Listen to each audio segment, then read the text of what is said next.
चिरंजीवी योजना के बारे में आपको क्या लगता है? चिरंजीवी योजना क्यों शुरू की गई है? इसके उद्देश्य क्या है? अगर इसके बारे में बात करें तो जहां तक इस योजना के बारे में मुझे पता है, मेरे हिसाब से ऐसे गरीब परिवार जो प्राइवेट हॉस्पिटलों का इलाज अफोर्ड नहीं कर सकते, यानी कि प्राइवेट हॉस्पिटलों की फीस नहीं भर सकते, ऐसे गरीब परिवारों के लिए ये योजना सरकार की तरफ से दी गई है, ताकि वो लोग इस योजना में रजिस्ट्रेशन करवा के अगर भविष्य में कभी भी उनके परिवार पर ऐसा कोई संकट आ जाता है तो वो प्राइवेट हॉस्पिटल में अपने परिवार का निःशुल्क इलाज करा पाए। उसका जो पैसा है, इलाज का जो पैसा है, वो सरकार देगी। तो इस तरह से ये योजना शुरू की गई है, जहां तक मुझे इस योजना के बारे में पता है। अब उन्हीं गरीब परिवारों के सामने ये योजना एक समस्या बनती जा रही है। कैसे? चलिए आज की वीडियो में इसके बारे में बात करते हैं।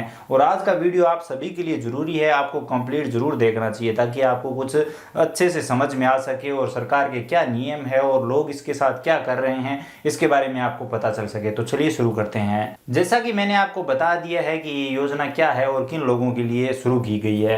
अब यहाँ पर सरकार ये जिन लोगों को इस योजना से लाभ दे रही है, मान लीजिए चिरंजीवी योजना में जितने लोग जुड़े हैं, क्या वही लोग गरीब है, बाकी गरीब नहीं है? जिन लोगों को खाद्य सुरक्षा का लाभ मिल रहा है, क्या वाकई वो खाद्य सुरक्षा के लिए पात्र है? बाकी जो लोग हैं, बाकी जो गरीब परिवार है, वो खाद्य सुरक्षा के लिए क्या पात्र नहीं है? जिन लोगों को प्रधानमंत्री आवास योजना के तहत आवास मिल रहे हैं, क्या वाकई वो आवास के लिए हकदार है? या फिर ऐसे लोग भी है जो आवास के लिए हकदार दिखाई देते हैं लेकिन उन्हें आवास नहीं मिलता? क्या आपके आसपास ऐसा नहीं है? तो अब यहाँ पर मैं आप सभी को ये बताना चाहता हूँ कि जिन लोगों को सरकार चिरंजीवी योजना में जोड़ रही है, वही लोग गरीब नहीं है। इसके अलावा भी ऐसे बहुत सारे लोग हैं जो गरीब है, मुझे बिल्कुल गरीब दिखाई देते हैं, लेकिन वो चिरंजीवी योजना में नहीं है। ना तो उनका नाम खाद्य सुरक्षा में जुड़ पा रहा है और ना ही वो लघु या सीमांत किसान की कैटेगरी में है, क्योंकि उनके पास जमीन ही नहीं है। और सरकार ने चिरंजीवी योजना में ऐसी कोई कैटेगरी नहीं रखी कि अगर कोई भूमिहीन हो तो वो भी चिरंजीवी योजना में जुड़ सकता है। तो अब उन गरीब परिवारों के सामने दिक्कत आ रही है जो गरीब है लेकिन खाद्य सुरक्षा में भी नहीं है, लघु या सीमांत किसान नहीं है, इसके अलावा कोविड-19 एक्स ग्रासिया कैटेगरी में नहीं है क्योंकि लॉकडाउन में उन्हें कोई लाभ नहीं मिला है। तो ऐसे गरीब परिवार भी है और हालात ये है कि वो 850 रुपये भी नहीं दे सकते। तो अब दिक्कत कहाँ पर आ रही है? अब वो जब गवर्नमेंट हॉस्पिटल में जा रहे हैं तो वहां पर भी चिरंजीवी योजना का रजिस्ट्रेशन मांगा जा रहा है। जहां तक मुझे पता है, मेरी जानकारी में गवर्नमेंट हॉस्पिटल के लिए चिरंजीवी योजना नहीं है, प्राइवेट हॉस्पिटलों के लिए चिरंजीवी योजना है। जबकि अब लोगों के सामने यहाँ तक दिक्कत आने लगी है कि गवर्नमेंट हॉस्पिटल में लोग जा रहे हैं इलाज के लिए, तो एक से दूसरी बार जब वो जा रहे हैं तो उन्हें बोला जा रहा है कि चिरंजीवी योजना में रजिस्ट्रेशन करवाओ, नहीं तो आपका इलाज नहीं होगा, आपको ये इंजेक्शन नहीं मिलेगा, आपको ये सामान नहीं मिलेगा। यहाँ तक नौबत आ रही है। और ये बातें मैं कोई हवा में नहीं कर रहा हूँ, बहुत सारे मेरे पास ऐसे लोग हैं जिनके सामने ये परेशानियां आई है। अब यहाँ पर हम अगर इसका दूसरा पहलू देखें कि सरकार लोगों का जबरदस्ती चिरंजीवी योजना में रजिस्ट्रेशन करवाना चाहती है उनके फायदे के लिए, तो सरकार को गरीब लोगों का रजिस्ट्रेशन बिल्कुल फ्री में करना चाहिए। ऐसी कैटेगरियां भी शामिल करनी चाहिए जो कि गरीब परिवार हो और वो जुड़ सकें। यानी कि अब मान लीजिए आय प्रमाण पत्र के आधार पर भी मेरे हिसाब से होना चाहिए, क्योंकि बहुत सारे लोग ऐसे हैं जिनके पास जमीन नहीं है, वो खाद्य सुरक्षा में भी नहीं है, और मुझे जहाँ तक लगता है कि वही लोग चिरंजीवी योजना के लिए हकदार है। ऐसे बहुत सारे लोग हैं हमारे ग्रामीण क्षेत्र में जो चिरंजीवी योजना के लिए हकदार दिखाई देते हैं, खाद्य सुरक्षा के लिए हकदार दिखाई देते हैं, प्रधानमंत्री आवास योजना के लिए भी हकदार दिखाई देते हैं,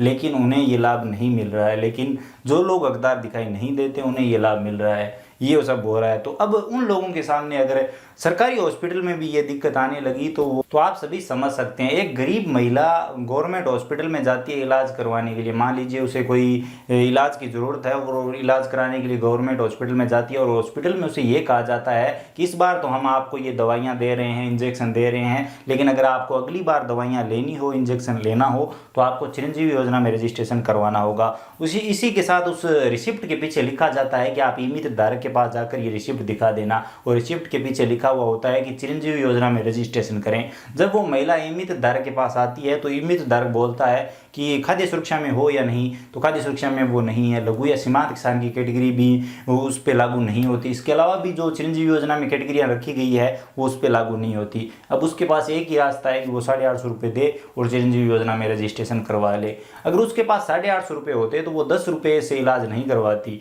वो किसी अच्छे डॉक्टर के पास जा सकती थी। अब उसकी हालत ये है कि उसके पास 850 रुपये भी नहीं है। तो तो अब ऐसे लोगों का क्या, लेकिन ये किसी को दिखाई नहीं देता।